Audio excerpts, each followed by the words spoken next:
के सभी students channel को तुरंत सब्सक्राइब कर लें और अपने साथियों के साथ शेयर भी कर दें। समाजशास्त्र कक्षा 12 का जो पहला अध्याय है भारतीय समाज एक परिचय, उसमें बहुविकल्पीय प्रश्नों के बारे में चर्चा कर रहे थे। ऊपर के 8 प्रश्नों के बारे में डिस्कशन हो चुका है। ये 9वां प्रश्न है जिसमें शायद दिखाई नहीं दे रहा होगा साफ साफ, तो मैं बोल देता हूँ। वर्ण व्यवस्था कि शक्ति रूपी प्रकृति के 3 गुण निम्न में से कौन से हैं। ये क्वेश्चन है कि वर्ण व्यवस्था की शक्ति रूपी प्रकृति, ये वर्ड ध्यान देने वाली बात है कि वर्ण व्यवस्था की शक्ति रूपी प्रकृति के 3 गुण कौन से हैं। जैसे इस संसार में जितनी भी वस्तुएं पाई जाती हैं, जितनी भी प्रकार की वस्तुएं पाई जाती हैं, उनकी कुछ न कुछ विशेषताएं होती हैं, कुछ न कुछ गुण होते हैं। जो भी धातु हैं या भी जो भी वस्तु हैं, उन सब के कुछ न कुछ गुण होते हैं। ऐसे ही वर्ण व्यवस्था की शक्ति रूपी प्रकृति के 3 गुण होते हैं। वो पूछ रहा है कि 3 गुण इनमें से कौन कौन से होते हैं। तो पहला इसमें ऑप्शन में दे रखा है सत्व गुण, यानी जिसको हम सतोगुण भी कह लेते हैं। एक रजगुण, जिसको रजोगुण भी कह देते हैं। एक तम गुण, जिसको तमोगुण भी कह देते हैं। और चौथा ऑप्शन है सभी, यानी कि ये चारों ऑप्शन सही हैं। लेकिन इनके बारे में थोड़ा सा डिस्कशन कर लेते हैं कि ये तीनों आखिर होते क्या हैं। जैसे यहाँ पे शॉर्ट में दे रखा है कि सतोगुण क्या होता है। सतोगुण, जैसे अगर वर्ड में ही हम ध्यान देंगे, ये सतो गुण, अगर इस पे वर्ड पे ध्यान दें तो सतो मतलब कि सत्य, इसमें से कुछ ऐसा भाव निकल कर आ रहा है। यानी जो व्यक्ति सत्य के रास्ते पर चलने वाला हो, उसको सतोगुण हम कह सकते हैं। या फिर हम इसको अगर दूसरी तरीके से देखें तो सतो को हम डिफाइन कर सकते हैं सात्विक।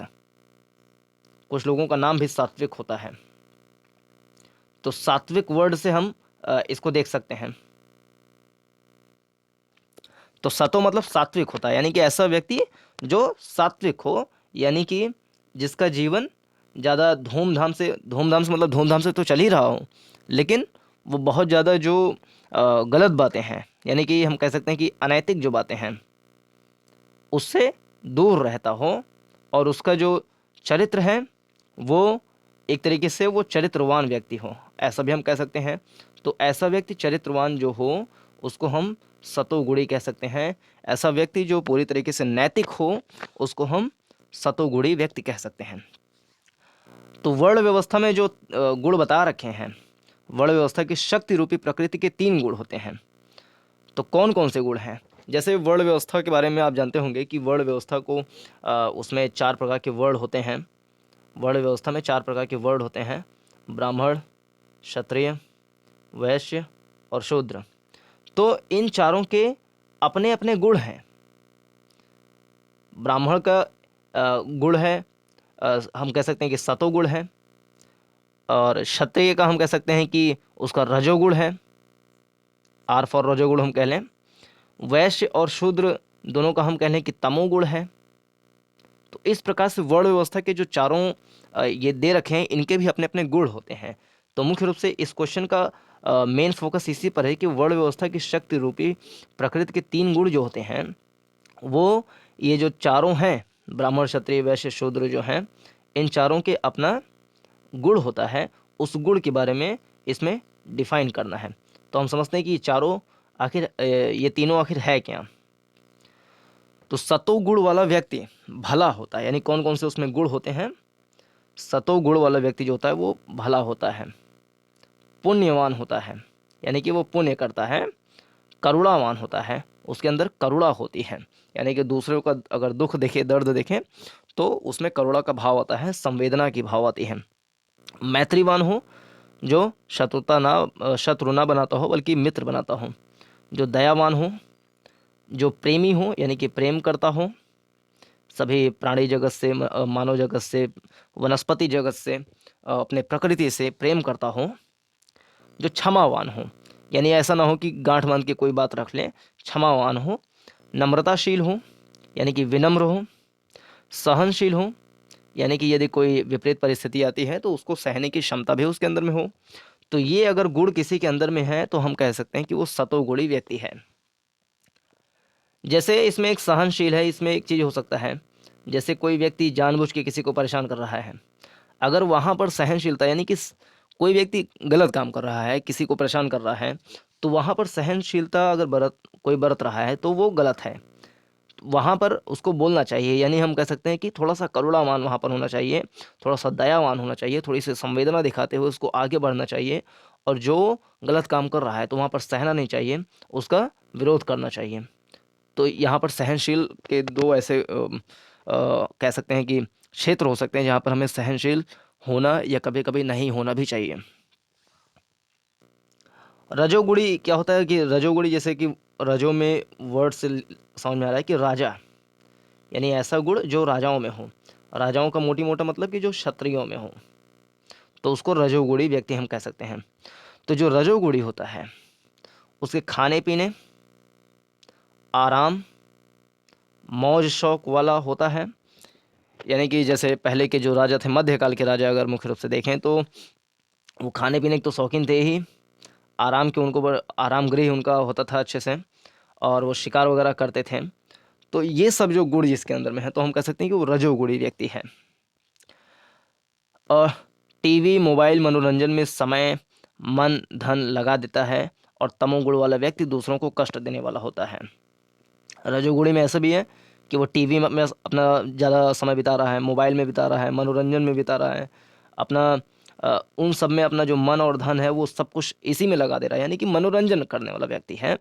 तो हम कह सकते हैं कि वो रजोगुण है, यानी कि आराम करने वाला व्यक्ति है, उसको कोई टेंशन नहीं है कि कुछ काम करना है, उसका कुछ समाज के प्रति उसकी कुछ परिस्थिति है, कुछ उसकी भूमिका है, कुछ कर्तव्य है, इस भाव में वो नहीं रहता है। वो बस अपने में ही अपने शौक को पूरा करने में लगा रहता है, तो उसको हम कह सकते हैं कि वो रजोगुणी व्यक्ति है। सतोगुणी मतलब यही कि जो नैतिकवान हो, और रजोगुणी मतलब कि जो आराम करने वाला व्यक्ति हो, यानी कि बहुत ज़्यादा उसको कष्ट न झेलना पड़े, अपना शौक पूरा करे, उसको हम कह सकते हैं रजोगुण। और तमोगुण क्या होता है? तमो तमो जैसे एक वर्ड है तमसा, यानी कि ये गलत चीज़ें जो होती है, एकदम से नेगेटिव चीज़ जो है उसको हम तमोगुण में रखते हैं। जैसे दूसरों को कष्ट देने वाला, अगर कोई व्यक्ति दूसरों को कष्ट देने वाला है तो वो तमोगुण है। जो अपराध करने वाला है, देश के नियम कानून को तोड़ने वाला है, रात में डीजे बजाने वाला है, दूसरों को कान खाने वाला है, नींद हराम करने वाला है, तो उसको हम कह सकते हैं कि तमोगुणी व्यक्ति है। तमोगुणी क्या उसको हम रजोगुणी कह सकते हैं, जो रात में डीजे बजा करके 12-12 बजे तक डांस कर रहा है, दूसरों की नींद हराम कर रहा है, तो उसको हम रजोगुणी में रख लेंगे।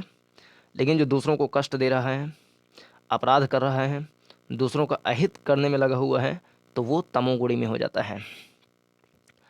तो ये 3 इसके मुख्य रूप से डिफरेंस हैं। इसके बारे में कुछ और चीज़ें हैं जिसको दैनिक जागरण ने छापा था, तो उसको भी यहाँ पे पढ़ लेते हैं कि क्या दैनिक जागरण ने क्या चीज़ लिखा है। इन्होंने लिखा है कि यह पूरा विश्व 5 तत्वों से मिलकर बना है। 5 तत्वों से मिलकर बना है। इसके बारे में जानते होंगे, क्षिति, जल, पावन, पावक, गगन, समीरा, पंचतत्व से बना समीरा। तो क्षिति, जल, पावक, गगन, समीरा। तो क्षिति मतलब क्या हो सकता है? क्षिति जल, एक तो जल है, पावक मतलब कि अग्नि है, आग जिसको बोल लें, पावक गगन माने आसमान है, आकाश हम बोल लें, पवन है यानी कि हवा कह लें, तो 4 हो गए। एक पृथ्वी है, यानी कि क्षिति मतलब पृथ्वी होता है, पृथ्वी है। तो ये जल, अग्नि, पृथ्वी, आकाश और हवा, इन 5 तत्वों से मिलकर के पूरा विश्व का निर्माण हुआ है।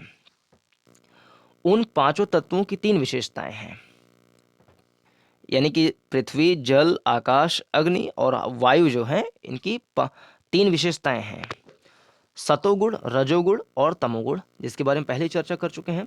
लेकिन जो पृथ्वी के पंच तत्व हैं, उनमें भी ये 3 गुण पाए जाते हैं। अब देखते हैं उनमें 3 गुण ये कैसे पाए जाते हैं।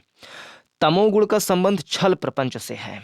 जैसे कि पहले बताएं कि तमोगुण वाला जो व्यक्ति होता है वो दूसरों को परेशान करने वाला होता है, दूसरों को कष्ट देने वाला होता है, अपराध करने वाला होता है। तो तमोगुण का संबंध छल प्रपंच से है, बाजार और मुनाफा कमाने से है, बाजार और मुनाफा कमाने से है।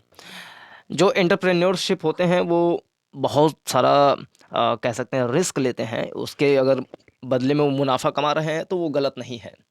अगर वर्तमान में भारतीय अर्थव्यवस्था की बात करें, इंडियन इकोनॉमी की बात करें, तो उसमें भी बहुत सारे एंटरप्रेन्योरशिप पैदा हों भारत में, इसके लिए प्रधानमंत्री श्रीमान नरेंद्र मोदी जी भी प्रयास कर रहे हैं कि भारत में जो व्यक्ति हों वो नौकरी लेने वाले नहीं बल्कि नौकरी देने वाले बने। यानी कि खुद से कुछ ना कुछ एंटरप्रेन्योरशिप करें, कुछ ना कुछ छोटा-मोटा धंधा करें, काम करें जिसमें वो 1, 2, 4 लोगों को नौकरी दे सकें। यानी नौकरी माँगने वाले ना हों बल्कि नौकरी देने वाले हों। तो जो नौकरी देने वाला होगा, जो छोटा बहुत थोड़ा बहुत इंडस्ट्री बनाएगा, बैंक से लोन लेगा, अपना रिस्क लेगा, अपना समय उसमें व्यर्थ करेगा, तो वो कुछ ना कुछ मुनाफ़ा कमाने के लिए तो सोचेगा ही। तो इसको मुनाफ़ा उस दृष्टि से ना देखें जो बिज़नेसमैन कमाता है। बिज़नेसमैन बहुत सारा रिस्क लेकर के बहुत सारा समय और अपना धन खर्च करके मुनाफ़ा कमाता है। तो उस सेंस में नहीं, मुनाफ़ा मतलब यहाँ पर जो छल प्रपंच से मुनाफ़ा कमाया जाता है उस श्रेणी से उस दृष्टि से कहा जा रहा है। बाज़ार मनुष्य के लिए बहुत महत्वपूर्ण है, मुनाफ़ा भी एंटरप्रेन्योरशिप के लिए बहुत ज़्यादा महत्वपूर्ण है। लेकिन ये बाज़ार और मुनाफ़ा जब छल प्रपंच से चलाए जाते हैं, तो ये गलत है, इसको तमोगुण में रख सकते हैं। ऐसा नहीं है कि जो बिज़नेसमैन है उसको हम तमोगुण में रख देंगे। वो तो देश के विकास के लिए अपना बहुत बहुमूल्य योगदान दे रहा है। तो रजोगुण का संबंध सत्ता शासन और उसके माध्यम से दमन से है। रजोगुण का संबंध सत्ता शासन से है। अब हम ये नहीं कह सकते कि प्रधानमंत्री राष्ट्रपति जो हैं वो रजोगुणी हैं, वो बहुत बेकार हैं, खराब हैं क्योंकि वो सत्ता का शासन कर रहे हैं। अगर सत्ता के शासन का प्रयोग वो दमन के लिए कर रहे हैं तब गलत होगा। यानी सत्ता शासन अपने आप में गलत नहीं है। जैसे बहुत सारे लोग बहुत सेखी भगाड़ते हुए कहते हैं कि जो पॉलिटिक्स है, यहाँ तक कि बहुत ज़्यादा जो पढ़े लिखे हैं वो भी कहते हैं कि जो पॉलिटिक्स है वो बड़ी गंदी चीज़ है। पॉलिटिक्स अपने आप में गंदी चीज़ नहीं है। पॉलिटिक्स जब गलत तरीके से की जाती है तो वो गंदी बन जाती है। और वही पॉलिटिक्स जब जो आचार्य जी रहे थे, जो कि चंद्रगुप्त मौर्य के जो आचार्य थे, आचार्य चाणक्य जी, अगर उनकी तरह पॉलिटिक्स की जा रही है तो वो अपने आप में सही है। तो सत्ता का शासन करना अपने आप में गलत नहीं है, लेकिन सत्ता का शासन अगर दमन के लिए किया जा रहा है तो वो गलत है।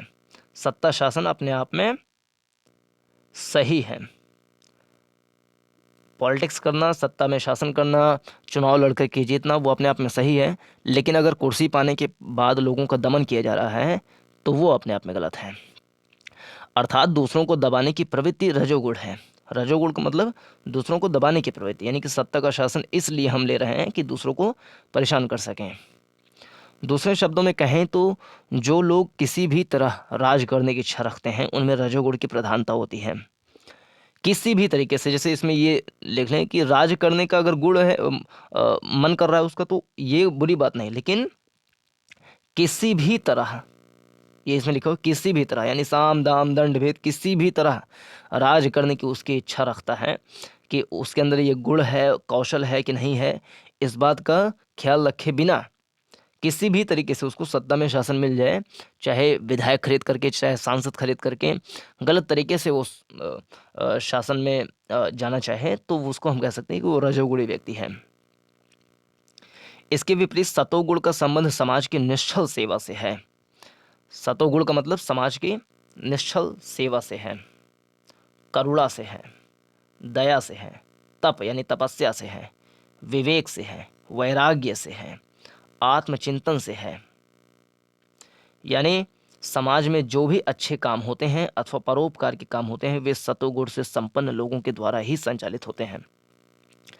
दरअसल जैसे यहाँ पे लिखा हुआ है कि अ, समाज में जो भी अच्छे काम होते हैं, समाज में जो भी अच्छे काम होते हैं अथवा परोपकार के काम होते हैं वे सतोगुण से संपन्न लोगों के द्वारा किए जाते हैं। जैसा कि इसके पहले बताया गया था कि जो बाजार और मुनाफे कमाते हैं उनको तमोगुण में माना जाता है। तो अगर वो गलत तरीके से बाजार में दखल दे रहे हैं, मुनाफा कमा रहे हैं, तो वो तमोगुण में तो आ जाएगा। लेकिन बहुत सारे बिजनेसमैन, बहुत सारे एंटरप्रेन्योरशिप ऐसे हैं जो कि परोपकार में बहुत सारा धन देते हैं। एग्जाम्पल के रूप में जैसे बॉलीवुड स्टार, सुपरस्टार अक्षय कुमार की बात करें, अक्षय कुमार की बात करें, तो इन्होंने कोरोना टाइम पे शायद 25 करोड़ रुपए जो है दान किए थे। तो ये तो खूब कमा रहे हैं पैसे, लेकिन इनके कमाने के जो तरीका है वो तमोगुण में नहीं आएगा, बल्कि वो रजोगुण में आएगा, क्योंकि वो बहुत सारा धन परोपकार के लिए भी दे रहे हैं, सैनिकों के लिए भी देते हैं, जो शहीद सैनिक होते हैं उनके परिवार की मदद करने के लिए भी देते हैं। ऐसे जो विपरीत समय आता है तो उसमें भी वो बहुत सारा धन देते हैं। ऐसे बहुत बड़े बड़े बड़े जो बिजनेसमैन हैं, जैसे अंबानी साहब, टाटा जी, बिरला, ये सब जो हैं वो भी करोड़ों रुपए इसमें दिए थे कोरोना समय में। दरअसल रजोगुण और तमोगुण एक दूसरे से जुड़े होते हैं। इसमें कह रहा है कि रजोगुण और तमोगुण, तमोगुण मतलब कि एक दूसरे का नाश कर देना, और रजोगुण मतलब कि आराम करना, यानी कि शौक अपने पूरी करना, मनोरंजन करना, डीजे बजाना, टीवी देखना, मोबाइल देखना, यानी अपने शौक करना। तो ये दोनों जो हैं एक दूसरे से संबंधित हैं। कह सकते हैं कि एक के बिना दूसरे का काम नहीं चल सकता। जैसे हो सकता है इसमें भी कुछ संभावनाएं बन सकती है। इसमें हो सकता है कि जो तमोगुणी व्यक्ति है, जो जो रजोगुणी व्यक्ति है, वो तमोगुणी हो सकता है, बिल्कुल हो सकता है। और जो रजोगुणी है वो हम कह सकते हैं कि ये सतोगुणी भी हो सकता है, लेकिन अगर वो सत्कर्मों में भी लगा हो तो। लेकिन जो तमोगुणी है, तमोगुणी व्यक्ति ना ही हम कह सकते हैं कि वो अ, जो सात्विक वाला गुण है, जो सतोगुण है, वो तो कतई नहीं हो सकता है, लेकिन रजोगुण हो सकता है। फिर से हम बता दें, जैसे कोई अगर रजोगुणी व्यक्ति है तो इसकी दो संभावनाएं हो सकती हैं। एक तो वो सतोगुण हो सकता है, यानी कि सतोगुण वो हो सकता है, और साथ साथ में वो तमोगुणी भी हो सकता है। साथ साथ में नहीं, इसकी दो संभावनाएं हैं। जैसे कि रजोगुणी व्यक्ति सात्विक गुण वाला हो सकता है, लेकिन वो तब तमोगुणी नहीं होगा।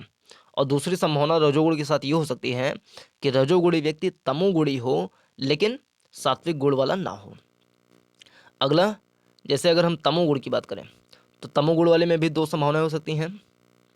एक तो तमोगुण वाला व्यक्ति रजोगुणी हो, ये संभावना हो सकती है, और रजोगुणी ना हो, ऐसी भी संभावना हो सकती है, वो सिर्फ तमोगुणी हो। लेकिन जो सतोगुणी होता है, सतोगुणी हो सकता है कि वो रजोगुणी भी हो, लेकिन वो अपनी राजशाही गलत तरीके से और गलत कामों के लिए ना करता हो, अपने आराम के लिए ना करता हो। सतोगुणी व्यक्ति तमोगुणी तो कतई नहीं हो सकता। इस प्रकार से हम देख सकते हैं, और बहुत सारे ऐसे एग्जाम्पल मिलते हैं।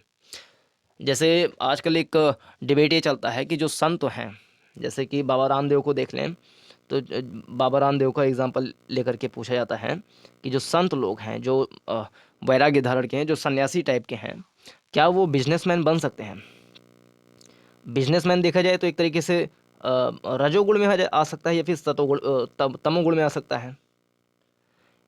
ये सतोगुण में भी आ सकता है, लेकिन अलग अलग संभावनाएं हो सकती हैं इसकी। अब बाबा वगैरह जो होते हैं, संत वगैरह, ये सतोगुणी होते हैं। अब क्या सतोगुणी व्यक्ति रजोगुणी हो सकता है, या सतोगुणी व्यक्ति तमोगुणी भी हो सकता है? इस बात के लिए डिबेट चलता रहता है। कह सकते हैं कि एक के बिना दूसरे का काम नहीं चल सकता। एक तरफ सत्ता है तो दूसरी तरफ बाजार है।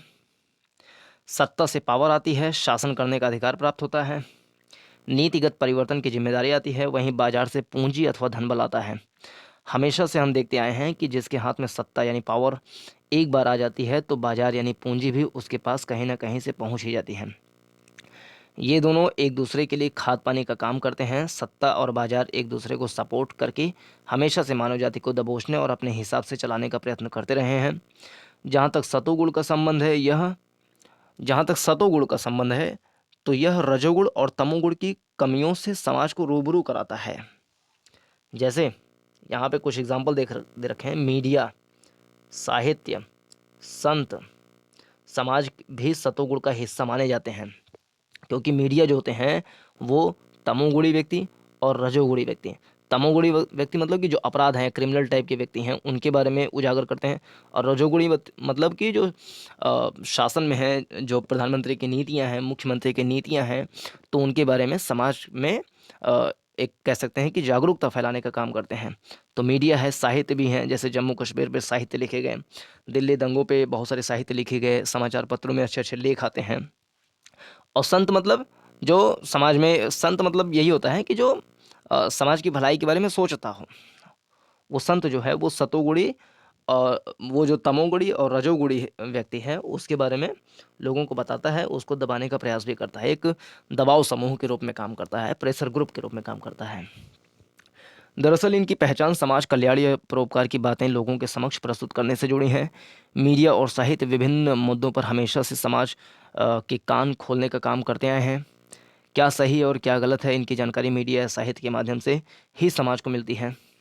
लेकिन मीडिया में कुछ दोष भी उत्पन्न होने लगे हैं कि मीडिया जो है वो जो खबरें उनको दिखानी चाहिए वो नहीं दिखाते हैं, बल्कि जो खबरें नहीं दिखानी चाहिए यानी कि जो अनुपयोगी खबरें हैं उनको दिखाते हैं। कुछ ऐसे मीडिया चैनल हैं, जैसे कि अगर एग्जाम्पल ग्रुप में एक चैनल है जिसको आप जानते होंगे, रिपब्लिक भारत, जो कि इस समय खूब चर्चा में है। जब से सुशांत सिंह राजपूत वाला केस चला है तब से ये रिपब्लिक भारत खूब चर्चा में है।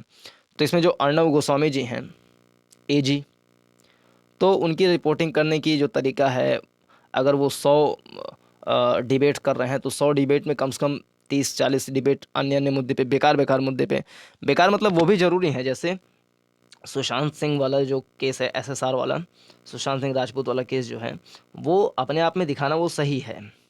लेकिन 100 में से यदि 80 जो डिबेट्स हैं अगर इन्हीं पे दिखाया जाएगा, एक भी डिबेट या 2 भी डिबेट अगर जो बेरोज़गारी उस समय चल रही थी उस पे नहीं दिखाया जा रहा है, तो ये कहीं न कहीं मीडिया की जो भूमिका होनी चाहिए उस पे कलंक लगाने वाला भी काम होता है। और ये टीआरपी के मामले में कुछ ऐसे भी मामले में जेल भी गए, वहाँ से फिर रिहा भी हुए, तो दूसरा केस है। लेकिन जो मीडिया की भूमिका होनी चाहिए उसमें कहीं न कहीं हरासमेंट, उसमें कहीं न कहीं कमी दिखाई देती है।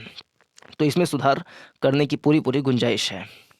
तो उम्मीद करते हैं ये वीडियो समझ में आई होगी, अच्छी लगी होगी। इस वीडियो को अपने साथियों के साथ शेयर कीजिए और चैनल को सब्सक्राइब कीजिए, ताकि इस प्रकार के समाजशास्त्र के जितने भी वीडियोज़ हैं उन सारे के नोटिफिकेशन आपको मिल सकें। वीडियो देखने के लिए बहुत बहुत धन्यवाद। नमस्कार, जय हिंद।